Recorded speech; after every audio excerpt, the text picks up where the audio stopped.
최근 재조립된 북한 동창리 서해 위성 발사장의 이동식 건물이 원래 위치로 되돌아갔습니다. 발사장에 있던 자재도 모두 치워지면서 실제 발사 여부가 주목되는데 새로운 발사대 공사 현장에서는 온전한 형태의 새 건물이 포착됐습니다. 함지아 기자가 보도합니다. 북한 평안북도 철산군 동창리 서해 위성 발사장을 촬영한 23일자 플래닛랩스의 위성 사진입니다. 로켓을 최종 장착시키는 역할을 하는 조립 건물이 22일까지 있었던 기존 위치에서 약 40m 동쪽으로 이동한 모습이 포착됐습니다. 앞서 BOE는 지난해 10월 이동식 조립 건물이 발사장 중심부로 옮겨진 뒤 외벽과 지붕이 해체됐으며 지난 16일 해체됐던 외벽이 다시 설치돼 온전한 건물이 됐다고 보도했습니다. 그런데 이날 다시 동쪽으로 40m, 즉 지난해 10월 이전에 있었던 위치로 되돌아간 사실이 확인된 것입니다. 조립 건물은 바닥에 깔린 선로 위에서 움직여 수직으로 세워진 로켓을 서쪽의 발사대로 이동시킬 수 있습니다. 북한이 새로 건설 중인 발사대는 공사가 매우 빠른 속도로 진행 중인 것으로 확인됐습니다.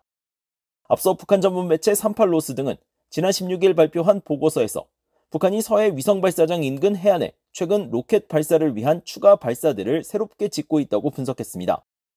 그런데 약 일주일 만인 23일자 위성 사진에는 콘크리트 패드 위에 파란색 지붕을 한 가로 50m, 세로 30m 크기의 건물이 포착된 것입니다. 위성사진 분석가인 데이비드 슈멀러 제임스 마틴 비확산센터 선임 연구원은 이 건물이 로켓을 조립해 발사대로 옮기는 새 발사장의 핵심 시설이라고 설명했습니다.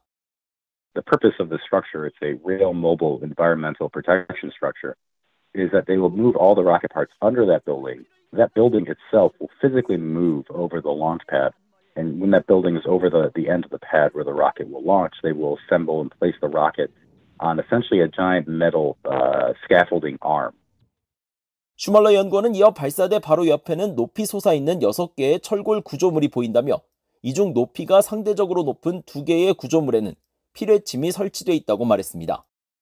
그러면서 다른 나라의 발사대 주변에서 흔히 볼 수 있는 구조물이라면서 발사대 주변에 연료 산화제 건물이 없다는 점을 근거로 이 발사대가 고체 연료용 로켓 발사를 위한 것일 수 있다고 강조했습니다.